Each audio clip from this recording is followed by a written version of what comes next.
And I will now turn it over to Christine to do her introduction, and Oh, we'll sure. start there.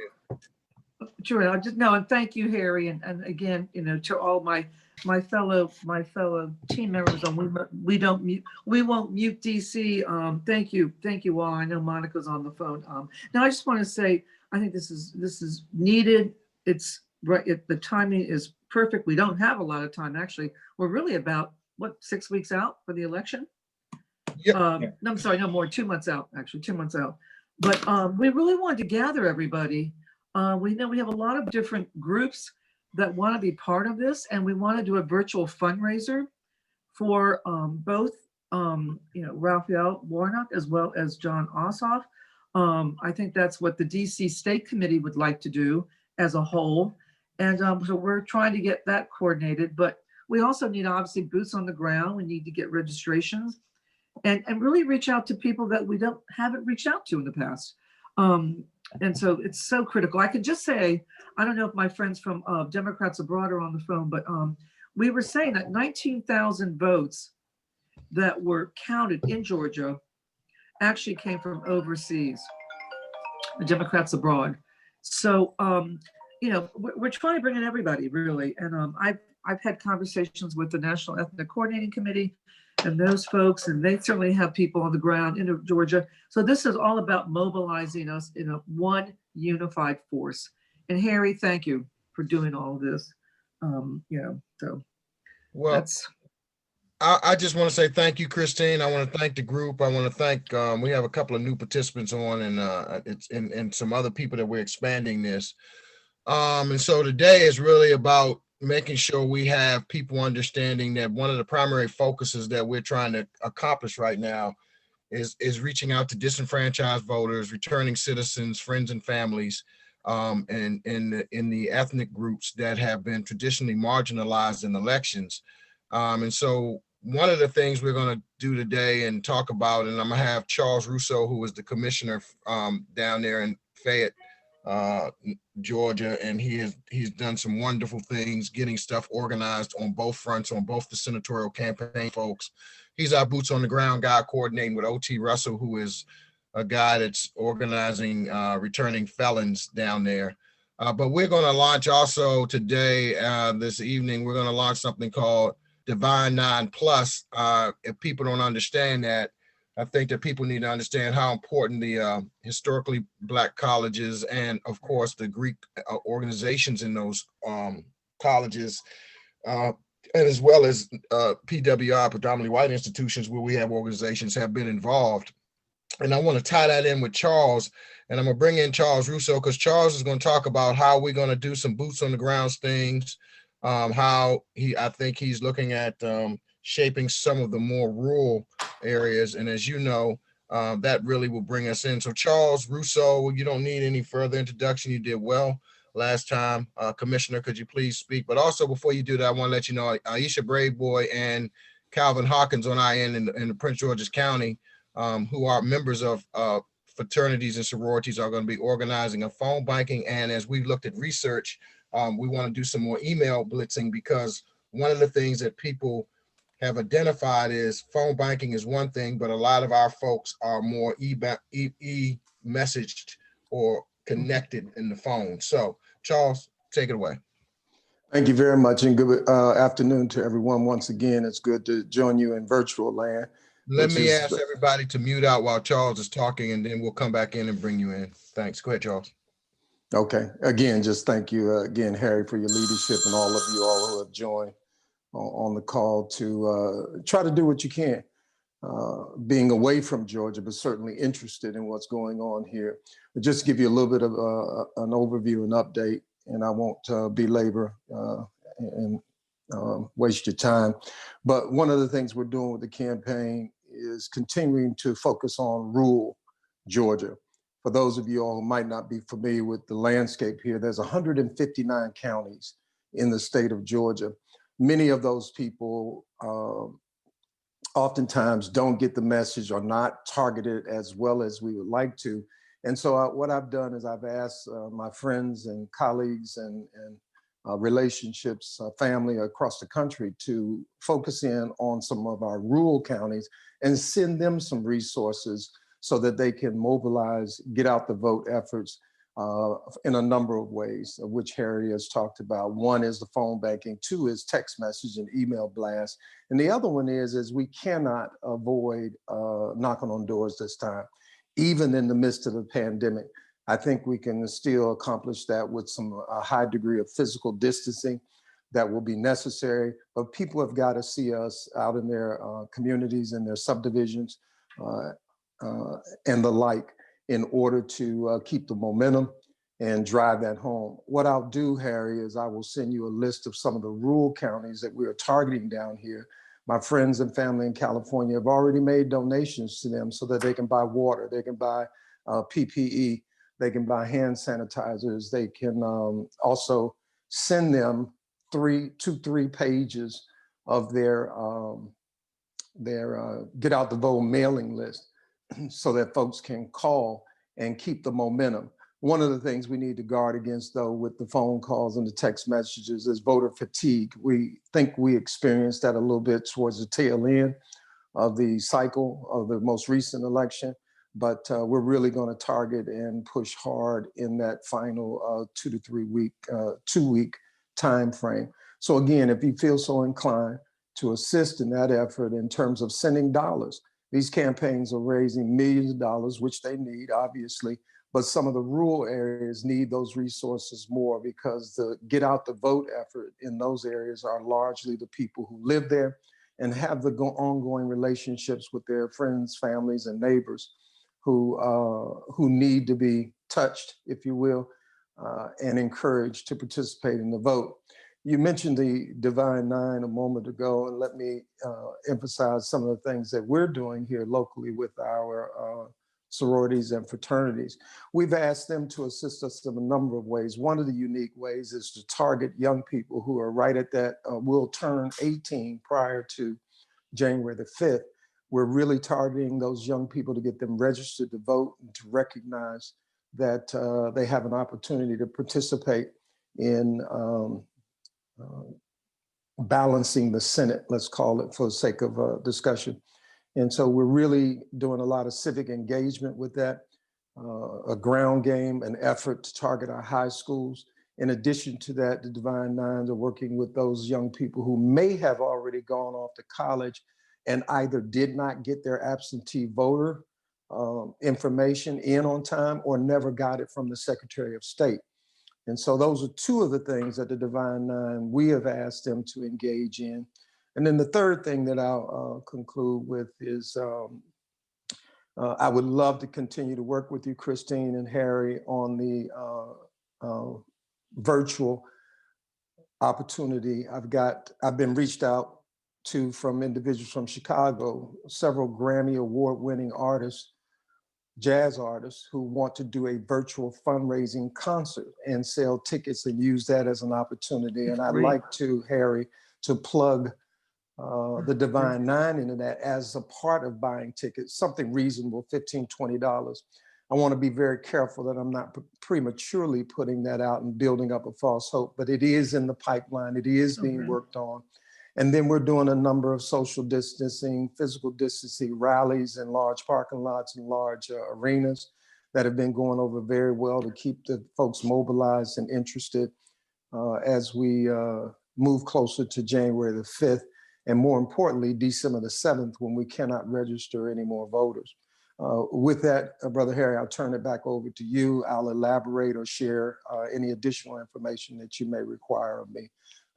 Thank you all for your willingness to engage in this process, because we do have a unique opportunity before us. And I'm excited about the prospects of giving President-elect Biden and Vice President-elect Harris a Congress in both chambers, particularly the Senate, someone that a group they can work with to accomplish what they need to help our citizens who are food insecure, about to be evicted, have lost their jobs. All the things that you all know about, they are real. They are affecting our friends and families and neighbors, and we've got to give them some help as they assume the two offices that I mentioned. Thank you, everyone, very, very much. Thank you. Thanks, Charles. I'm going to deviate a Wonderful. minute because we have a couple of new people in, and I know one of, and someone from the past. Being that this was, I didn't put it on the agenda, but this was started Transgender Week, and Monica wanted to figure out and maybe ask you some questions about, is there any things that the transgender community and other communities can do? Or are there efforts like that? Monica, did you have something you wanted to raise with that? And anybody else that may have a question for Charles, please do, because I want to take advantage of him because he's down there, he's in this every day. And so I want to hear that. Monica, did you have something you wanted to add to that? I just know that Gertrude Stein, Democrats, Gertrude Stein here, Democratic organization that represents the LGBTQ community here in Washington, D.C. And we're reaching out to our counterparts in Georgia for coordination activities to find out what they need, in particular. So we do have folks who are reaching out with the state committee and with folks at Stein, just reaching out to find out what resources are needed, and we're doing what we can. So we're gonna plug that in on that piece, Charles, so we can add that to the back end, because I think that would be a viable network for us to do that. So Mark and Dana are new, and I'm going to hear from Aisha in a minute after I go to OT. But do y'all have any questions that you might want to ask Charles while you have him? Because we don't want to do this in the silo. Anything you guys want to add? Harry, this is Chris Warnke. Can I ask? Sure, absolutely, Chris. Go ahead.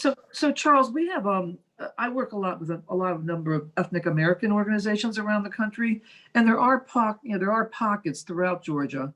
I happen to know the Greek American community, but there are others that, there are pockets. We haven't always focused on Georgia as an ethnic American state, obviously, but there are many, many pockets, and we want to help. And so I just wanted to share that. And I like your idea. I love this idea of the Grammy Award-winning jazz folks that have reached out to you, because we do want to do a virtual fundraiser. And this would be wonderful. And I can tell you that the sooner the better. And so thank you. I think that's the way we want to go. And I know the DC Democratic State Committee wants to do this as well. And that's according to the chair, our chair and leader, Charles Wilson, has asked that we organize this. So thank you. Mark? Yeah, thanks. Let me just add to that. I love the idea of a virtual concert with these Grammy Award-winning artists. I think that would attract a lot of interest, and we could raise a lot of money. I was involved in John Ossoff's race in the general election. Just want to let you know that I set up an event for him with my old boss, General Wesley Clark, and it was just a great event. He's really impressive. I think that's what a lot of people don't know about him is the work he's done as a documentary filmmaker and investigative journalist in the past several years to uncover corruption, financial mismanagement, human rights abuses. It's really impressive. That's great, Mark. Yep. Thanks, Mark. Dana, did you have something you need to add to, please? Well, I will just add that my husband and I live in Prince George's County, Cheverly, Maryland. My husband has served on the board of directors for Prince George's Community College, but also went to school at North Carolina A&T, and he's a member of Kappa Alpha Psi fraternity. And I know that he has a lot of fraternity brothers who have been wanting to do something to help in the Georgia race. So I think reaching out to the college age students who are maybe in fraternities, maybe that's something that could really get them active. That's really what caught my ear in listening to this. And so I'll be working with him to see, if there's a way they can figure out to help in that direction. Okay. Well, and Harry. Go ahead, Charles. Yeah, one of the things I would encourage you all to do, and what I'll do is I will send a list of some of the targeted rural counties and the chairman of the Democratic parties in those counties, address and phone number. If you want to connect with them in terms of phone banking, in terms of maybe even sending money, those are the boots on the ground in those areas. Metro Atlanta is where all of us were waiting for the last week, 10 days to see the returns, and where Biden and the Harris campaign got their big numbers. But we have got to target that rural area to get them mobilized, energized, and aware more so that their vote is critically important in this next step. So I will send that to Harry, and Harry, you can post it at a later time. I'll give you a list of some of the rural counties. Well, I would like to take credit for a lot of things, but I have people like Miss Brave Boy, who's Team Brave Boy, and Calvin Hawkins and those guys who said that they wanted to do something like that to coordinate that effort. And so once we get those lists, what's going to be helpful, Charles, is if we can get lists sent to us so we can generate the phone banking and emails to those folks and those organizations. And one of the things I do know is that, for example, a lot of our colleges are in some of those outlying areas that we have chapters on. And if we can start plugging into those chapters, and I want people to understand, we said the Divine Nine Plus because there are a number of other organizations that we need to bring into this fold that are not the Divine Nine ilk, but they also are social and civically active organizations. And I think that's why Aisha and Calvin made a good combination. So what I would do on that, I want OT, could you talk a little bit about the returning citizens and the voting effort? We've estimated, I guess Charles said on the last call, that about 50,000 was the margin in Stacey Abrams' race, that those disenfranchised voters got left on the sideline. We have and I'm gonna keep stressing this, we have a December the 7th voter registration deadline that we've got to meet and get those numbers up so we can get those people to the game. And we also have the fear that because the presidential race is not on the ballot at this time, a lot of people who spiked up and got out and made sure that they made their voices turn around Georgia may stay home, and we can't let that happen if we want to win this Senate race. So OT, speak up a little bit about returning citizens, please. Absolutely. So Harry, as you know, I've been working on my website myself. I love the website that you sent over to me, the WeVote. That's awesome. What I would like, what I'm asking from all you guys, like I said, I'm working on this website, and part of the site's mission is to provide information to people, you know, maybe guide them to different resources. So anybody has any type of resources pertaining to, you know, the subject matter at hand, as far as voting, as far as anything that you think could be useful for returning citizens, I would like, you can email that to me, otrussell974@gmail. otrussell974. Also, OT, tell them a little bit about Gangster Party and why you started it. And, you know, OT and I met actually while when I was incarcerated, and we did a lot of different things about social organizing and getting people involved and making sure people understood their rights and returning. And as many of you don't know, for example, DC has been pretty progressive because we're ahead of the curve. We actually passed legislation to allow inmates who are currently incarcerated to vote wherever they are. But we had a lot of problems getting people to do that. In Georgia, it's a little different. You have to be off of probation, and you have to be, one of the things that was used in disenfranchisement, they tried to make people believe that if they had any restitution, that they were going to not be allowed to vote. Fortunately, if you go to the site, and if you look at our website, we put all this information up there to try to lay it out, and we're going to link to OTs. I'm going to put this information on our site so people understand their rights and they're not disenfranchised. And what I don't want people to forget is this is friends and families. Everybody on this call has been affected or knows someone that has had issues with the criminal justice system. I think that's why Miss Brave Boy jumped into this fray. You know, she understands it because she sits on the end where she has to make some very delicate decisions about how we are actually doing restorative justice. So OT, tell them a little bit why it's called Gangster Party and where we are with that. Absolutely. Okay, so Gangster Party, it really just was something that just kind of hit me, right? The purpose, the name is, of course, something to grab your attention. You know, this pertaining to those who have, you know, colored past, I would say. Everybody has a past. So just like Harry just mentioned, you know, what this is about is creating a community of like-minded individuals to move forward on common interests. So essentially it's an interest group. So we have certain things that we want to see accomplished. Number one would be a police reform, accountability. This is why we have prisons to start with, to be held accountable for our actions. So if people are not being held accountable in a court of law, why would people respect the law? So the law should be universal for everyone. And so this is a big issue for me and many others to see everyone held accountable for their actions. Just like we're on this call right now to get everyone participating into the political forum, voting. Everyone has a right to vote, that can vote, has the right, they should be participating, hopefully.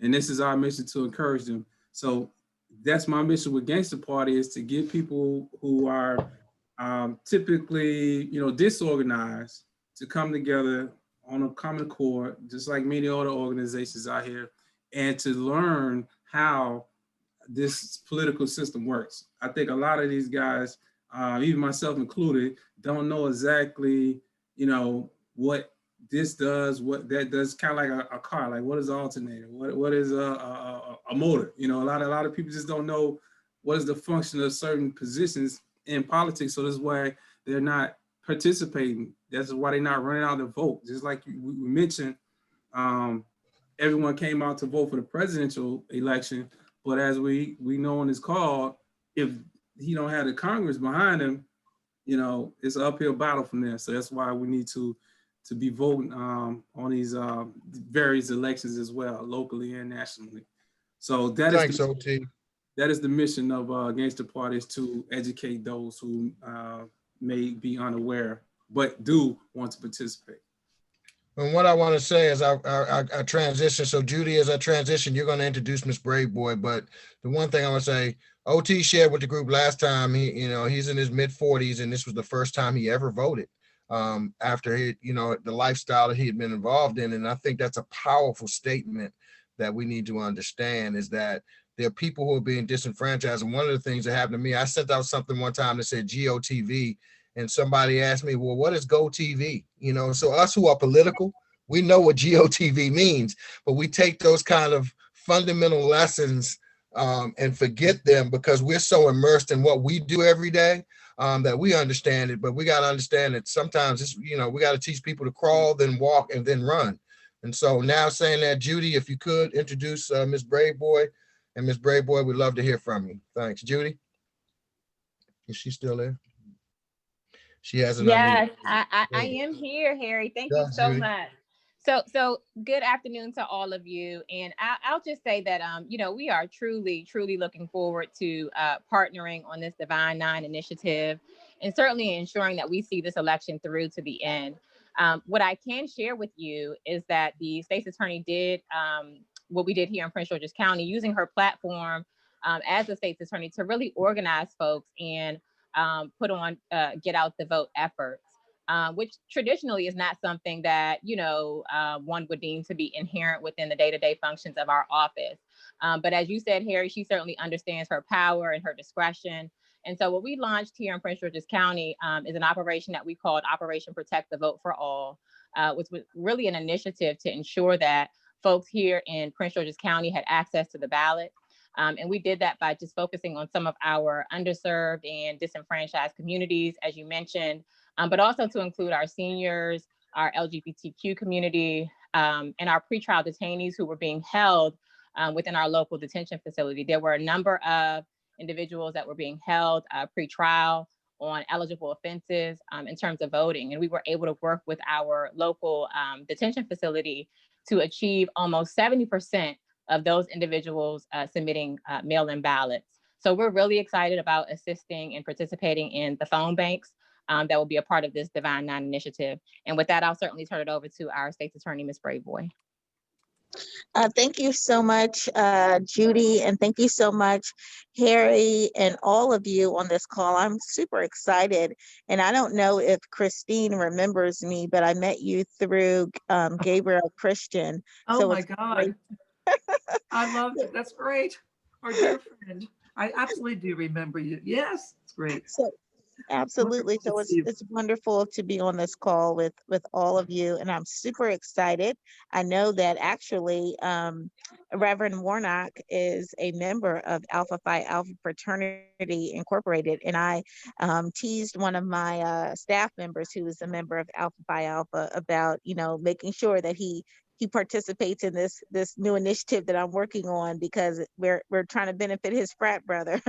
but really, it's really a benefit to our entire country and really the world, because I think it is extremely important that our new president and vice president have a Congress that they can work with, and that they can achieve all of the goals that the country is really looking for them to achieve. But we know oftentimes Congress presents a roadblock. And so we're really excited and encouraged, and we are ready to get to work. So I know that through my networks, I'm a member of Sigma Gamma Rho Sorority Incorporated, but I have relationships with all of the sororities and fraternities here in my county.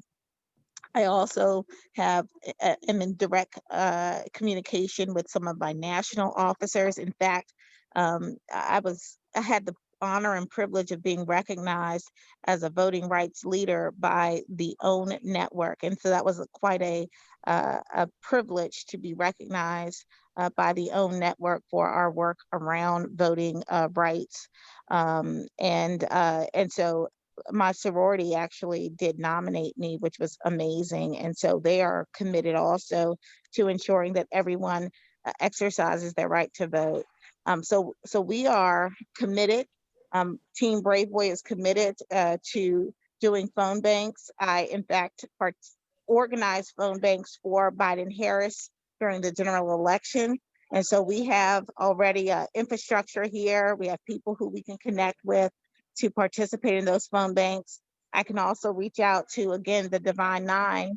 I also happen to be a graduate of Howard University School of Law, and Howard University has a pretty large network, and I do plan to reach out to them as well. So I think this is going to be a great effort.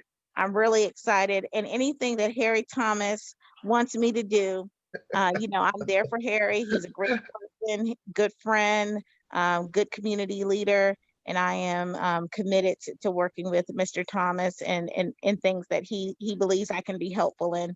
So thank you all so much, and I'm really excited to be a part of this. Yeah, Miss Brave Boy knows that when I'm with you, I'm with you. I had to tell one of my fraternal brothers that I love him, but I was on Team Brave Boy. So, you know, it's in our community. I knew that her place and where she was with justice reform, and she proved me so right, was one of the things that most people don't realize is the detainee part, where people who have been detained but still have not been convicted are sitting somewhere, and no one thinks about them voting, and they're being disenfranchised. And so, Charles, maybe you can say something about, is there something going on where we can apply some of the best practices that Ms. Brave Boy did? And the other thing Charles mentioned was they have also elected, I think, 5 African-American sheriffs in the state of Georgia who have a different kind of restorative justice platform. And so these are kinds of things that traditionally we don't think about in elections. But Charles, go ahead. And Aisha, maybe you can elaborate a little bit briefly. Yeah, I was going to ask Charles if you can also address what voter protection efforts you'll need down there. I've done voter protection for the Obama campaign, for some local campaigns. So if there's anything you need, boots on the ground in terms of voter protection, please let me know that as well. I'm going to put myself back on mute, but if you can address that too.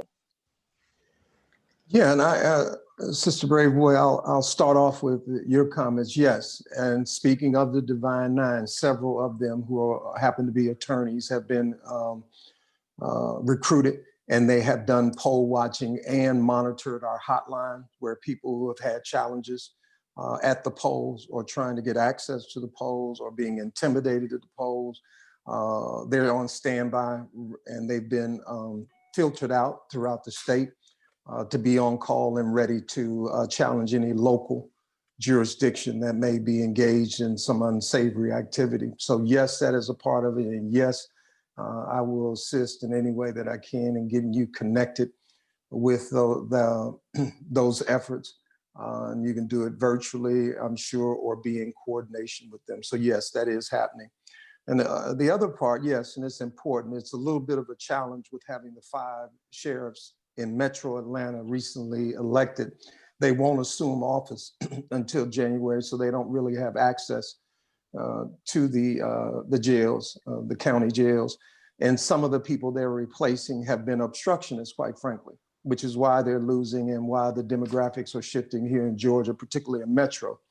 And again, I'm putting particular emphasis on Metro. We're going to get out that vote. It's the rural jurisdictions that I'm extremely focused on and concerned about. So Harry, yes, that's an underserved, often forgotten, and as OT suggested, group who is not aware because they have not participated in the process, that they have not lost their voting rights while they are waiting sentencing or formal charges. It's just the element of time right now, which presents somewhat of a challenge. Then the other challenge is getting access to the jails. We have some clergy that we could use who do ministries in the jail. I don't see why, because it is their right to vote, why we couldn't maybe tap them as they're going in to use a voter registration effort, and or the NAACP as well as a catalyst to maybe target or get access to those individuals who are temporarily being detained, awaiting trial or sentencing. So those are a couple of things that come immediately to mind when you ask that question, Brother Harry.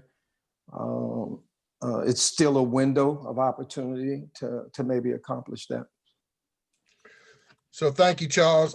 Christine, now I'm gonna bring it to you. And if anybody has any, we'll wrap up at the end and you can ask any further questions. But I wanted Christine to talk about ethnic diversity a little bit more, and what she talked about a little bit in the beginning. But is there any particular things? I think, honestly, Charles, if we can pull this virtual fundraiser together, we have a couple of local artists here that I think would also be involved that have, there's a saxophonist by the name of Skeet that has done some tremendous work that I think would do it for us. So we can tie that in. And so your point about whether it's going to happen or not, we're going to, this is one thing I'm going to take. This group is going to make that happen. We can use our site to put out information and drive this stuff to you. So I will also say Joe Johnson, who's not on the call right now, who did some stuff with the Rainbow Push when he coordinated it, has been in contact with the Bloomberg folks and is trying to work through some of the numbers. So any numbers you can send us of the real numbers of, it's very hard to sometimes correlate the disenfranchised voters from the prison population because it varies on how they look at them. But the real today numbers, if we have those, then we can put that in a fundraising format and drive some efforts towards their registration and participation. So I'm giving you a lot, right? But you know, that's what happens when we're friends, and that's payback for all the times you tackled me. And you know, Charles and I played football together in high school, and he used to get at me a little bit. So I want to make sure I pay him back in a meaningful way here. So Christine. No, thank you. And Charles, I just want to say thank you again. And I'm really happy to hear that, you know, you've been approached by a number of Grammy artists, because I'm kind of focused. I think we need to focus on this virtual fundraiser concert, which I think would be extremely exciting. And I know a number of artists from many of the other ethnic American communities would be probably thrilled to be part of it. So anything you can start sending us, or when you start to put this together, you know, we want to jump in full force. I have to tell you an interesting, just a little history. My mother was from Greece and brought up in the Greek American community, but I can tell you that one of the largest Greek American national associations in the country was founded in Atlanta, Georgia. Reason being, because the Greek restaurateurs at the time, the Greek American restaurateurs, were taken on lynching parties because they were hiring the African Americans in their restaurants. So I feel very strongly about Georgia, and we have an extremely important connection to Georgia as a community, and that's just one little snippet of my own history and my own experience. But I know there are many more in our community. So it is about bringing us back all together, and we're here for you, Commissioner, and excited. And I think Mark Nichols, if you're still on. Yeah, I'm still here. Yeah. Yeah, I'm still you have here. any Thanks, Christine. Closing thoughts? I wanted to say a couple of things. I really like the idea of the online concert, and I think it's a great way to reach out to a great tool to reach out to people in these rural counties. And if we could somehow mix it with some holiday themes, because we are approaching, we will be between Christmas and Thanksgiving and Christmas and Hanukkah and New Year's. I think that would be another way to bring people together.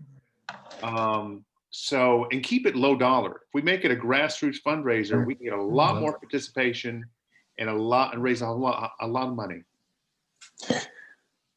Mark, thank you. That was one of the conversations I was engaged with last night about the Christmas music, Kwanzaa, as well as the other ones that you mentioned.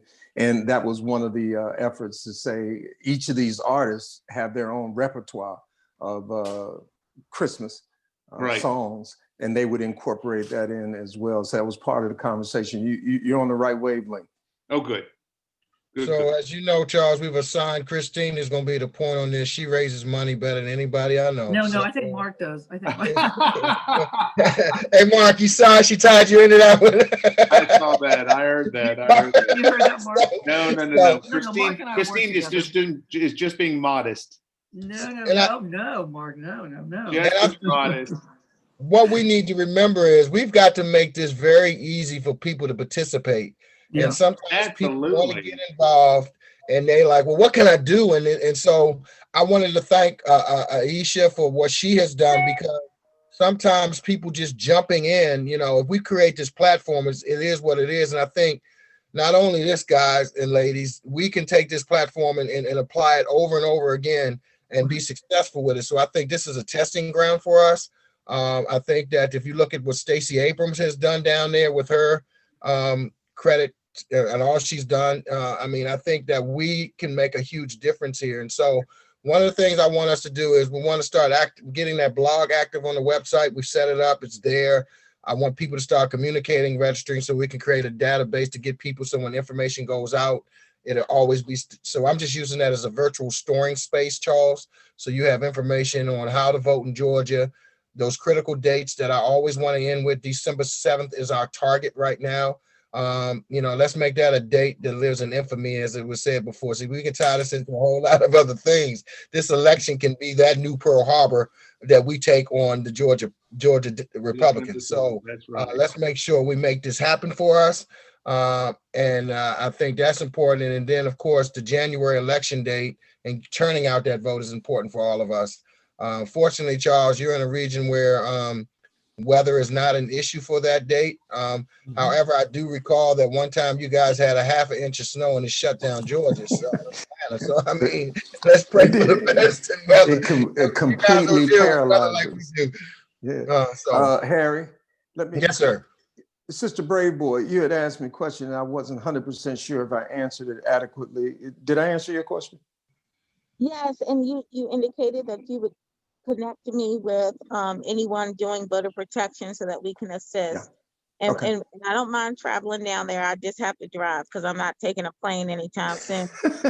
my daughter happens to work for one of the airlines, and the planes are extremely safe. That's why you don't hear a lot of issues associated with them.